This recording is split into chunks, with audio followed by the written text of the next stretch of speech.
Welcome students and welcome to the course of machine design. The continuation of our last lecture, that is sliding contact bearing. The next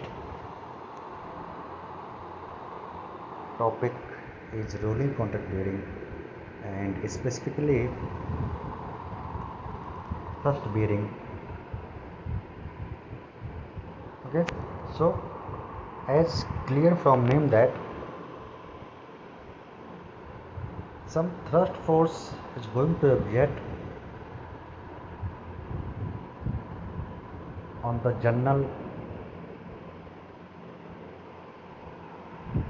due to bearing and on the bearing due to journal. Okay, so a thrust bearing is used to guide or support the shaft. As you know that the function of the bearing is only to support, as we know up to the last class that the function of the bearing is to support the member, but thrust bearing is supporting member as well as the guiding member also.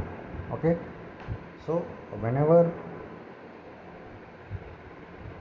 it comes the difference between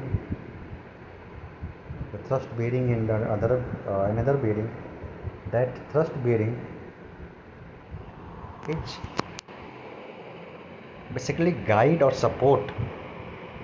support both, and the other bearing only support the members.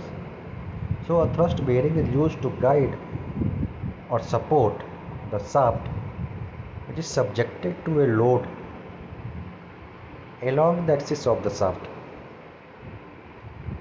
Such type of bearings are mainly used in turbine and the propeller.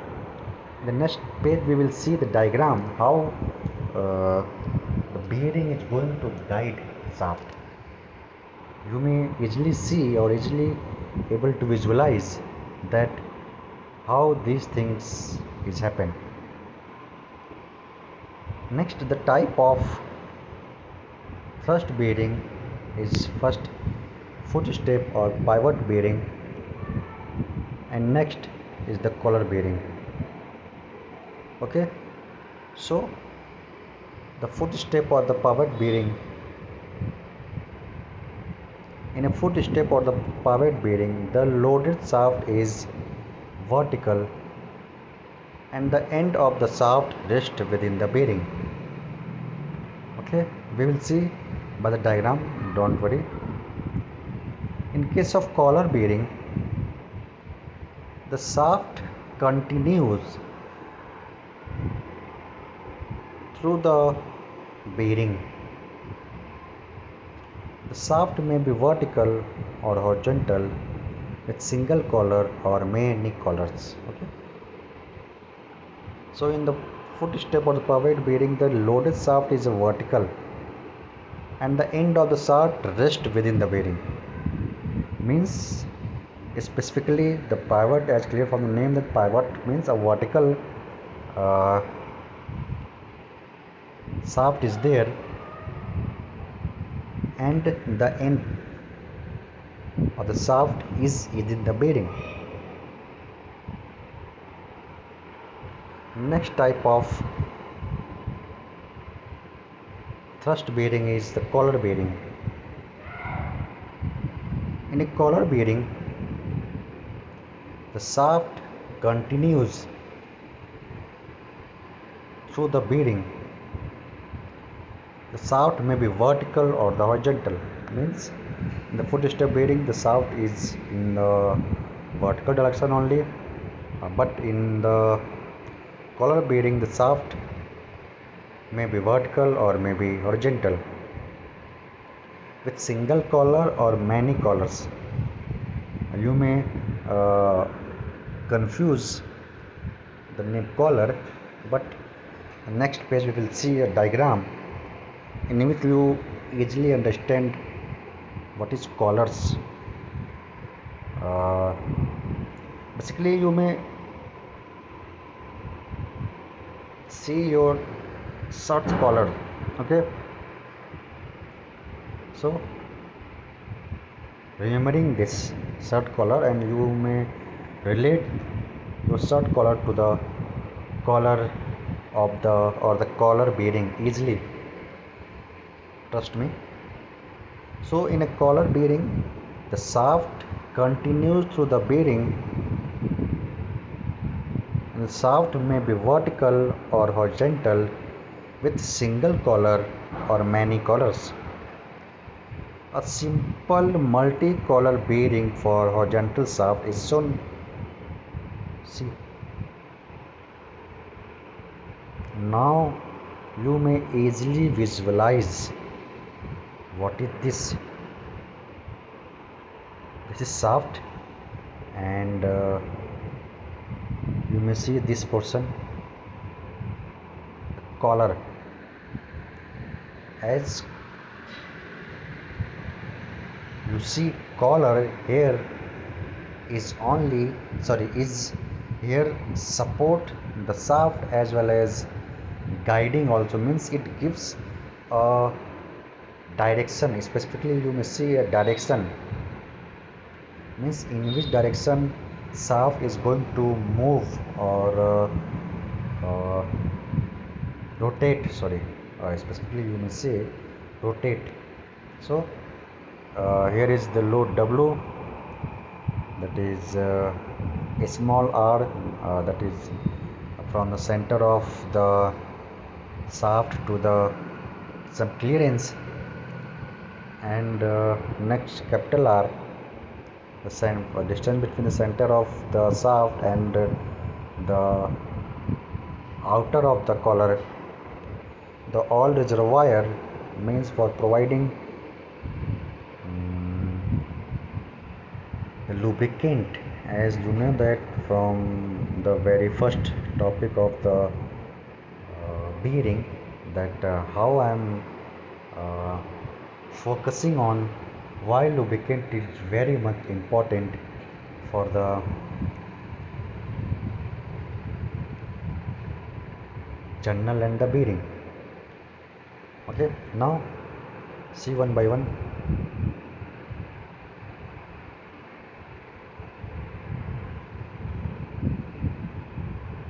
The collars are either integral part of the shaft or rigidly fastened, means maybe integral part or maybe fastened by some fasteners.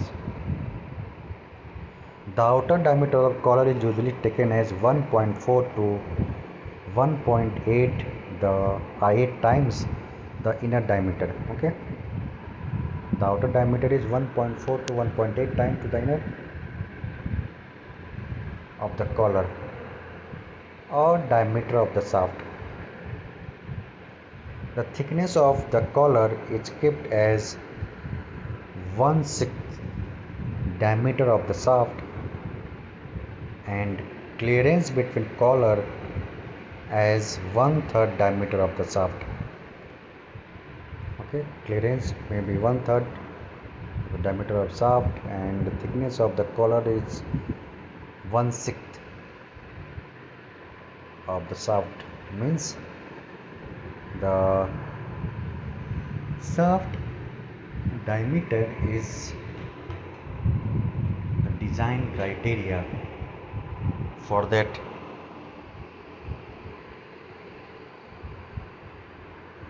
In designing collar bearing, it is assumed that pressure is uniformly distributed over the bearing surface. Okay, pressure is uniformly distributed. It is assumption. It is need not necessary that what you assume is impractical, but as you know that from the very beginning of uh, any subject there is some assumption, and practically in the industry you may vary from that. Okay. Next,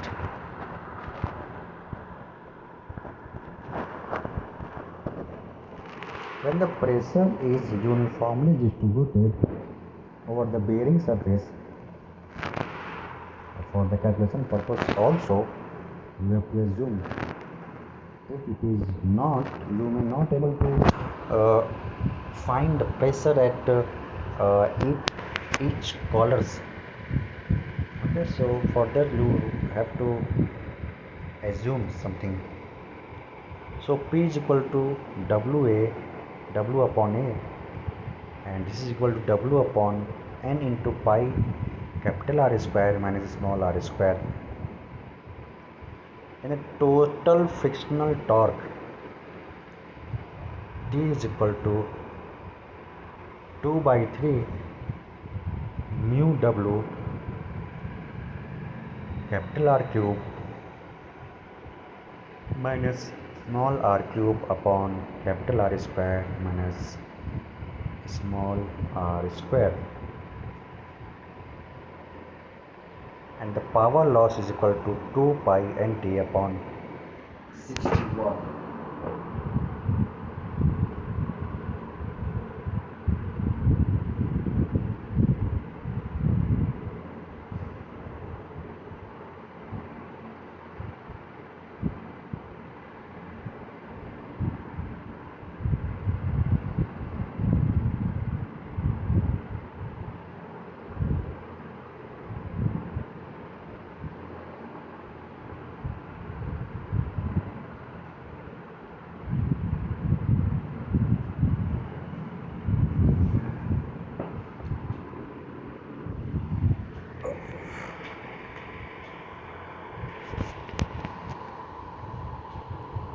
Where W is equal to load transmitted over the bearing surface, N is equal to number of collars,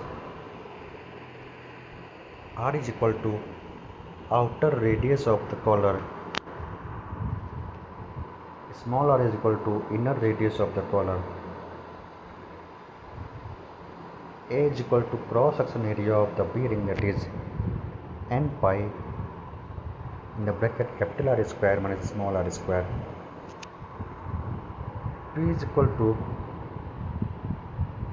bearing pressure upon area of the bearing, and mu is equal to coefficient of friction, N is equal to speed of the shaft in RPM.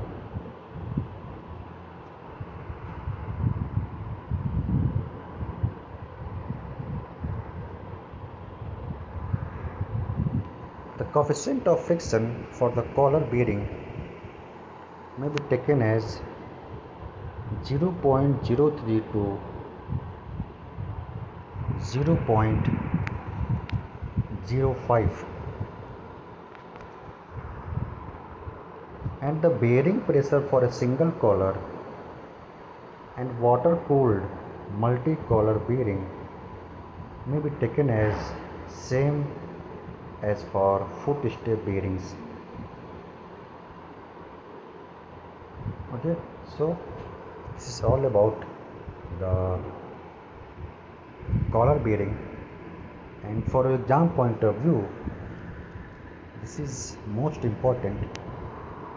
You may get in exam that. And one thing more, the foot step bearing or the pivot bearing is important question that may come in your exam, and also the numerical portion, and you may see the formula, that is P is equal to W upon area, that is W upon N pi R square upon R square, T is equal to 2 by 3 mu W in the bracket capital R cube minus small r cube upon capital R square minus small r square, and the power lost in the friction is equal to 2 pi nt upon 60. Okay, so this is all about the collar bearing, in that specifically that common in the rolling contact bearing. And in case of any query, please write in the comment section. And in case of any suggestion is always appreciable. I will try to improve myself as you as according to your suggestion. Okay, so thank you for watching.